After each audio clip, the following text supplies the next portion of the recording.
Hello, everybody, and welcome to another edition of our Community Access. Last week, you have enjoyed two parts of Terry's visit with Brain Balance co-founder Dr. Robert Melillo.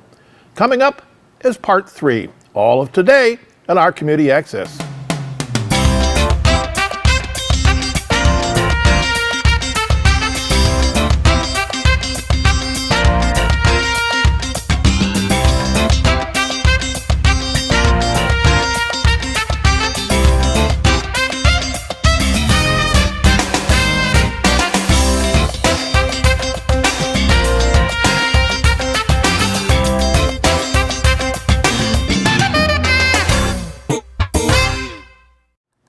Welcome back. Last week, Terry talked with Brain Balance co-founder Dr. Robert Melillo, who talks about the proven results of his groundbreaking program and why he founded it. Terry? Dr. Robert Melillo is the co-founder of Brain Balance Centers. 1 out of every 10 children in the United States now is diagnosed with ADHD.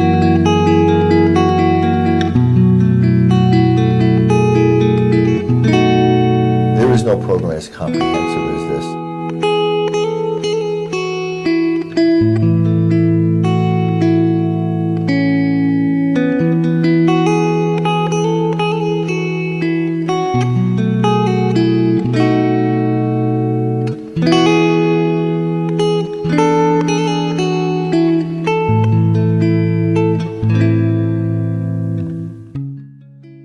Most of the time it starts in the womb. We know that autism starts in the womb. Oh, okay.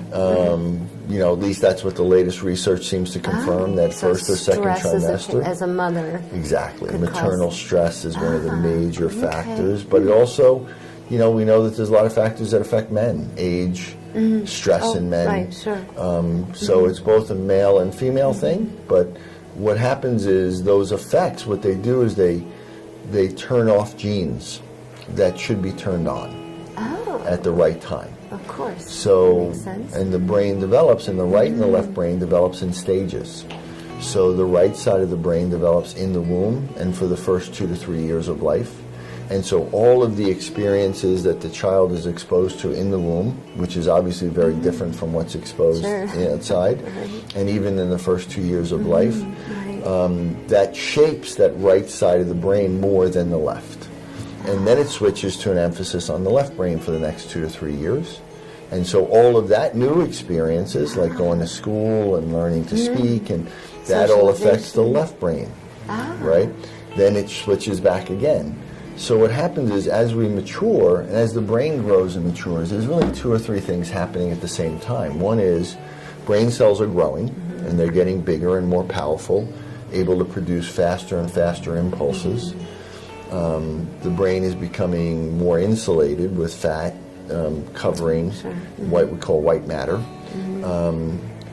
The brain cells are becoming more physically connected. They're starting to grow and connect to one another.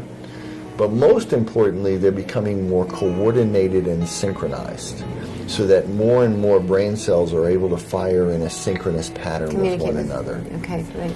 And over longer and longer distances. And also, both sides of the brain are becoming more and more different from one another as we mature. And those factors altogether is ultimately what makes the human brain and what makes us unique. And that is really part of development. If any of those things doesn't happen appropriately, it affects the child's ability to learn and access information and recall information, and affects their ability to learn. Because all of childhood is really about learning, right? If it affects an adult, it's not a learning issue. That's more depression, anxiety, you know, issues like that. But with a child, it's a learning issue, because that's what they're doing. And so all of these issues really come down to that. So like I said, we know that a lot of these issues, especially right brain delay issues, since the right brain is forming in the womb, really start in the womb. So what that means is that if it starts in the womb, it means that things like vaccines can't cause it. Right? Okay. It can, maybe vaccines could make the symptoms worse or contribute in some way that we don't really understand, but it doesn't cause it because it's already there when they're born. Okay, and so brain balance, the Achievement Center works, the program is individualized, Right. and works to balance that out, but also if there's areas that maybe a child missed at a certain stage, that can be developed then? Is it never too late? Never too late. That's the beauty of what we call neuroplasticity, which right. is that the brain, what most people don't realize is, the brain is really like a muscle, that you use it or lose it, that you, if you have areas that are weaker or underdeveloped, that you can strengthen them by doing them like you would exercises at a more intense level, right? If you injured your arm and it was in a cast and it came out, 6 months later, this arm's going to be all shriveled up, right? And underdeveloped. And you look at it and it's always going to stay that way. But if somewhere along the line you say, well, I want to get this arm to be like this arm and the way it was supposed to be, then what you're going to do is you're going to do exercises. And you're not going to do exercises on both arms because that'll keep it unbalanced, right? You're just going to work the one arm, the weak arm, and you're going to do it repetitively. The more intensely you do it, the more frequently you do it. And if it's, you're not going to do leg exercises for your arm, right? You're going to do arm exercises. And so you're going to do specific exercises based on that weakness. You're going to do it enough for a long enough time until you build it up to where it was supposed to be, and then you can stop. And it's not going to all of a sudden shrivel up to the way it was before, right? So this is the way the brain works. If there's areas, and again, we have hundreds of different centers and thousands or tens of thousands of different networks and subnetworks and micro networks in the brain on either side of the brain that are more specialized in different things. And so the combination of disconnection and underdevelopment and lack of integration in different networks is different for every person. Just like every brain is different. Your brain is not the same as mine or his, because as we're developing, the way your connections, what we call your connectome, meaning the way your brain cells have wired with one another, is unique to you. Nobody else's brain is wired like yours. Agreed. Nobody else has had the combination of experiences in your life that has ultimately shaped your brain. Even two identical twins, they start crawling, one crawls this way, one crawls that way, and forever in life their brains are going to be different, right? Because now their brains are shaped differently. And so every child we see is unique. Every issue is different. And there are strengths and weaknesses. We all have strengths and weaknesses, but the bottom line is that if those strengths and weaknesses become too far apart, that in itself becomes a disability. So some disabilities then, say autism, and I know that it's a huge spectrum, Right. and even hard to identify. Yes. I'm getting that can almost be not reversed. It can be reversed. Can it? In some cases. Wow. First of all, it's a complex issue. You have to understand that there's really two major subsets of autism. One is called syndromic, and the other is called non-syndromic, or essential. What it means is that 10 or 15% of kids that are labeled with autism also have some either known or unknown genetic mutation, right? So they have like Down syndrome, Fragile X, tuberous sclerosis, Landau-Kleffner. Right. So they have a genetic syndrome, and they're also labeled with autism. So to me, I don't really look at that as autism. Right. Or that's one form of autism that is truly genetic. Now, the 85 to 90% of kids that are labeled with autism have what's called essential type of autism. And there is no known genetic mutation that's ever been clearly identified with that, right? So they have more of a developmental issue. It's not a genetic mutation, probably. It's what we call an epimutation, meaning it's the way the environment is interacting with gene expression, so that genes that build the brain are turned off during different stages of development, right? So they're not permanently damaged, they're just turned off. And we know they can be turned back on.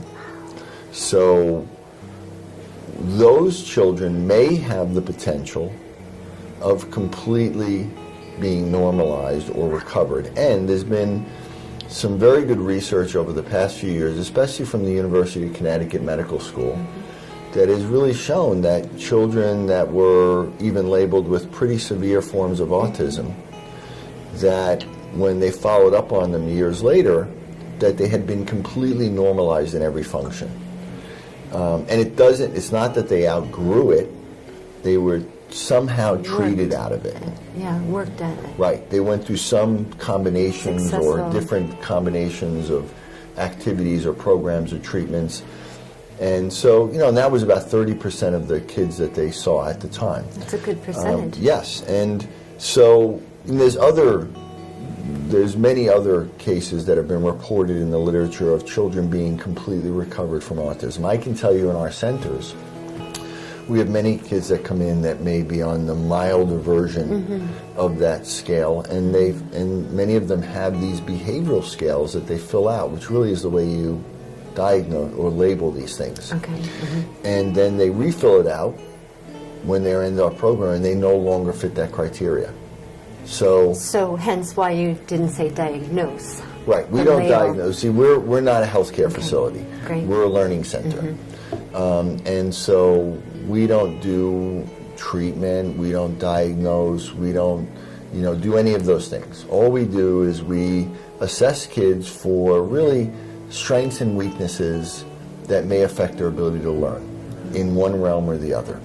And what we're doing is we're addressing those. Now, the understanding of it is built on this whole volume of scientific brain science underneath it that helped me to put together this program. Which is so credible. But it's really, our program is still, we're just specialized learning centers that are using this brain science in a more comprehensive way, and really using a very comprehensive, we're not just sitting down with children and doing paper and pencil.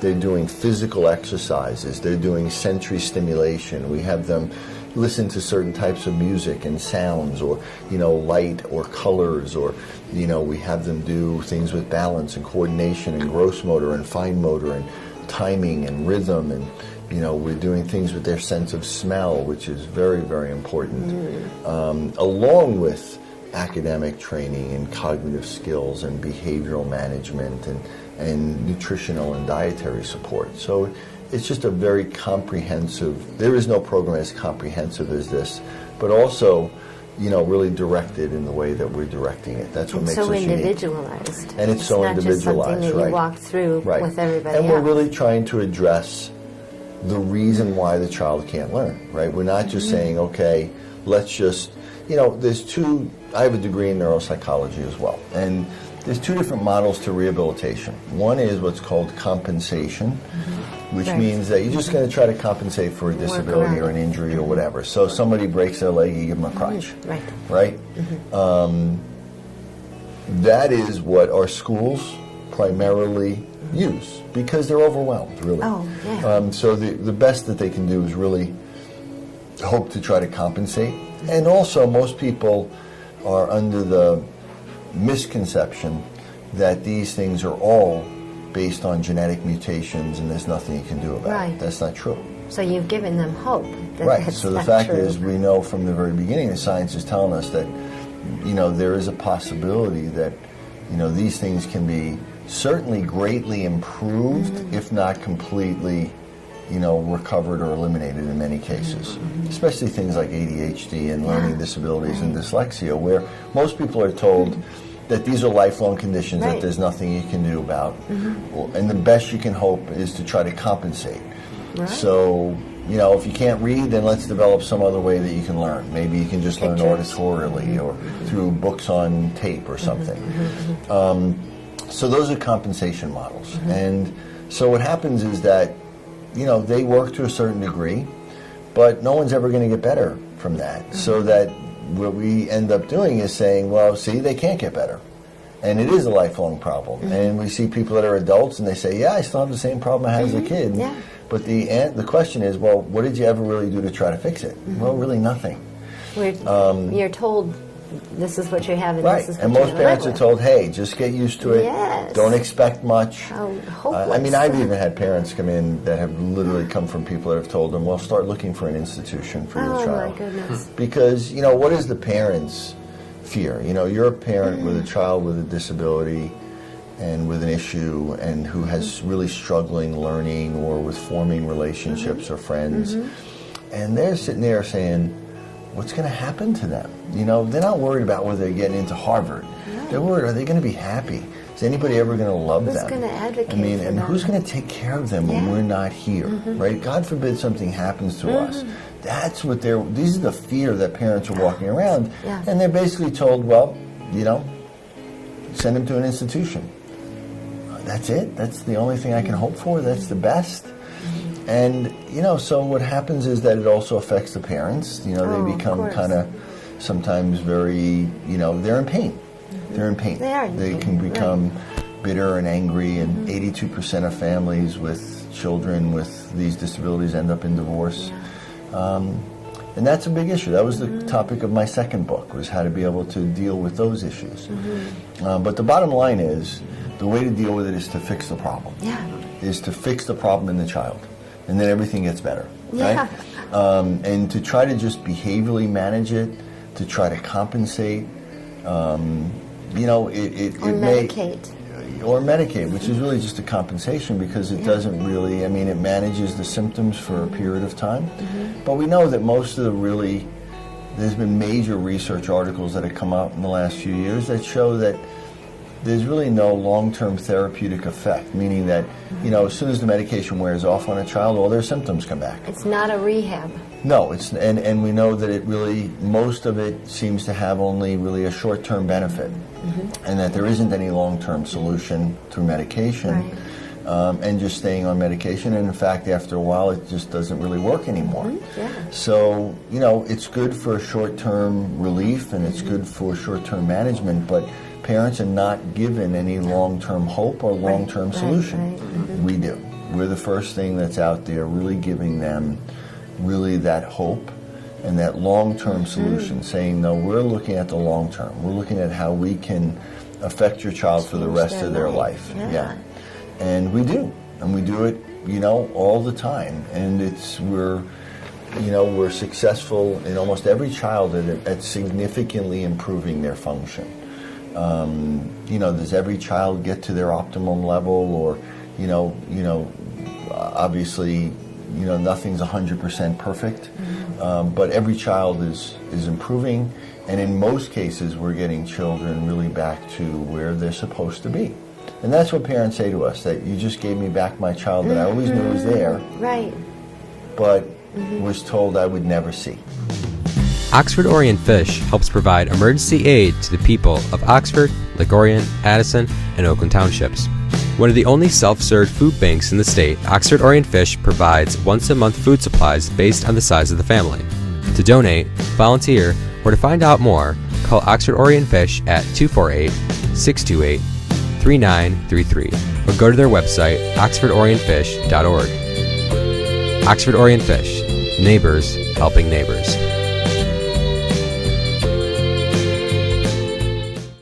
Dealing with, you know, really one of the largest epidemics ever, probably the largest childhood epidemic, and nobody's really talking And to about hear it. you call it an epidemic It is refreshing. It's disappointing because it is. It is. But it's refreshing. Right. To hear somebody acknowledge that. Absolutely. And there are a lot of people out there that are, but there are a lot of people that aren't. And there's usually reasons for that. I think the main reason is that people that are really getting a lot of their funding for genetic research. There's no such thing as a genetic epidemic. But, you know, autism 30 Makes years sense. ago was 1 in 10,000 children in the United right, States. It's right. now 1 in 45, 1 in 30 boys. And I've been able to show in my book, and really through very extensive research, and really objectively looking at it, that about 50% of that increase is because we're recognizing it more, and that we're better at understanding it, and because of changes in the way we diagnose it. But at least 50% or more are unexplained, which means that represents new cases that never existed before. And so if there are new cases every year that never existed before, then that's an epidemic. And when you know, polio was declared an epidemic when it was 1 in 2,700 kids. Really? Yeah, we're now basically 1 in 5 children in the United States have some sort of disability. And it's growing at about 15 to 20% per year. And what we know is that, you know, rather than most people we hear in the media say that these things are overdiagnosed, in my research and in speaking to some of the top epidemiologists in the country, almost everybody actually says that these things are underreported in the literature. So if anything, it's worse than we think. So we're talking about conservatively 20 to 25% of kids in the United States have some sort of diagnosable official label. And there's probably a lot of people out there that don't have a label. So what would your advice be to a parent who suspects that there's something and cannot get that label? There's a couple of clues right off the bat that parents should be really aware of that they're not often told. First of all, developed milestones matter a lot. That And they can almost get that every information kid, anywhere. they can just, well, it's in my books, but almost everybody knows, or any, you know, any pediatrician or OBGYN or whatever will give them that these are the normal milestones, right? But what they're often told is that it doesn't matter if they miss or skip or don't do it or do those things at the wrong time. That's completely untrue. Meaning that, you know, right off the bat, like if a child should roll over at 3 to 5 months equally to both sides. If they don't, there's a delay. And if they do it to one side or not the other, there's an imbalance. They should crawl in a certain way at a certain time and for a certain length of time. And if they don't go through those stages of crawling, where they crawl on their belly, and then they, you know, they do what's called a marine crawl, and then they do the marine, and then they do an actual what's called a tiger crawl, and then they should stand up and walk at around 12 to 13 months. No later, and not much earlier, maybe 11 months. So between 11 and 13. And I think, in my experience, in my opinion, and that those windows are very important. And there's some literature to suggest that even a month delay when you follow these people out to adulthood makes a huge difference in their cognitive skill and development.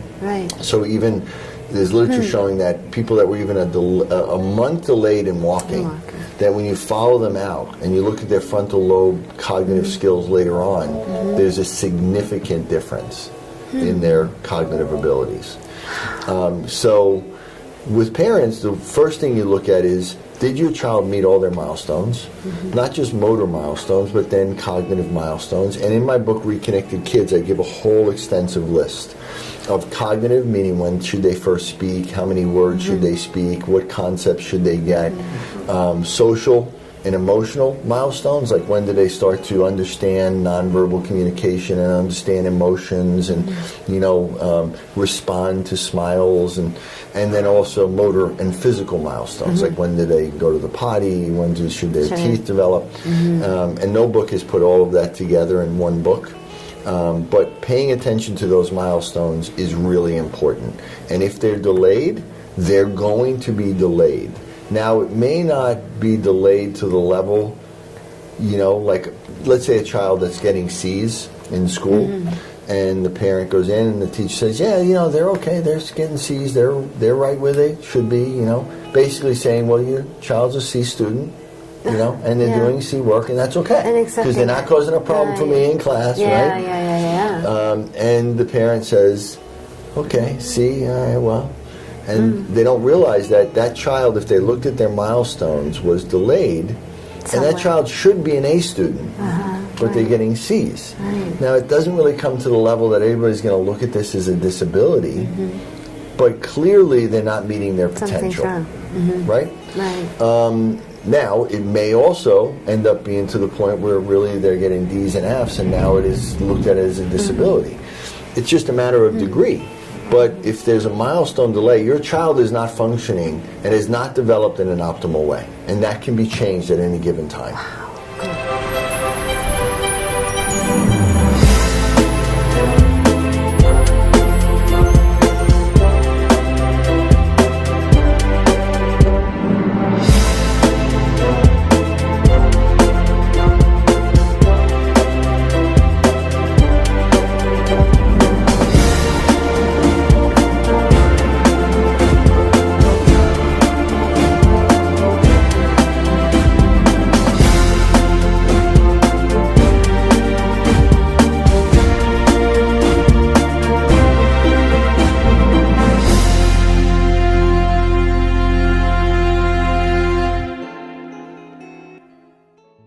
this was my kids.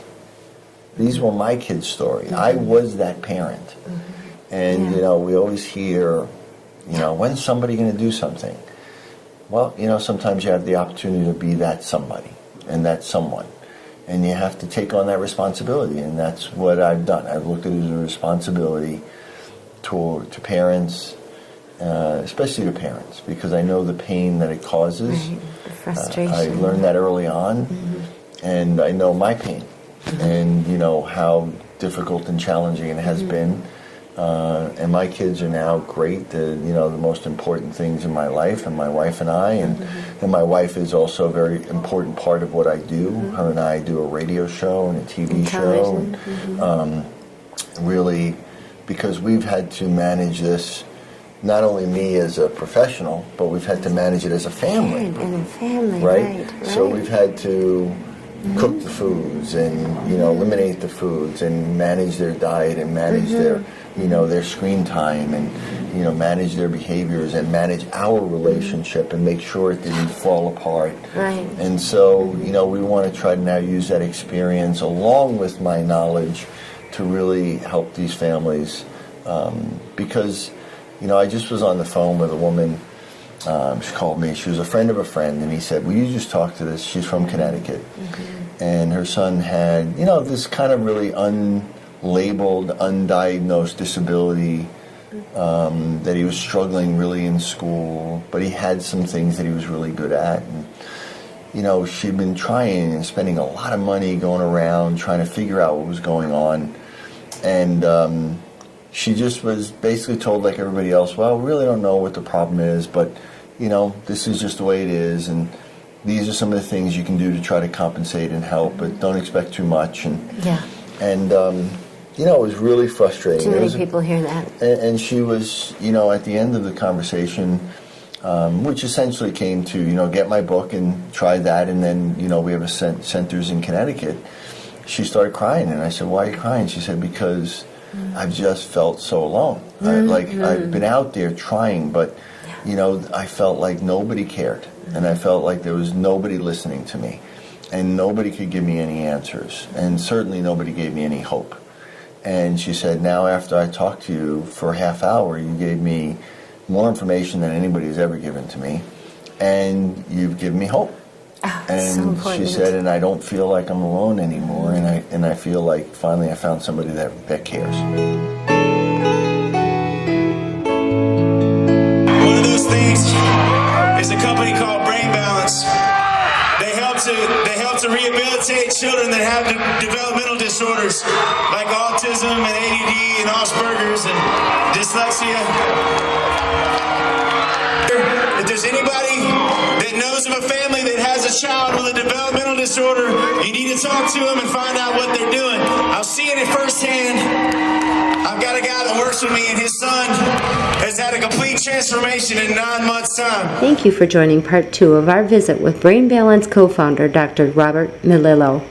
Join us in our final interview with Dr. Melillo on our next Our Community Access, where Dr. Melillo talks about country star Zach Brown's contributions to both the Brain Balance movement and Dr. Melillo's book, The Disconnected Kids Nutrition Plan.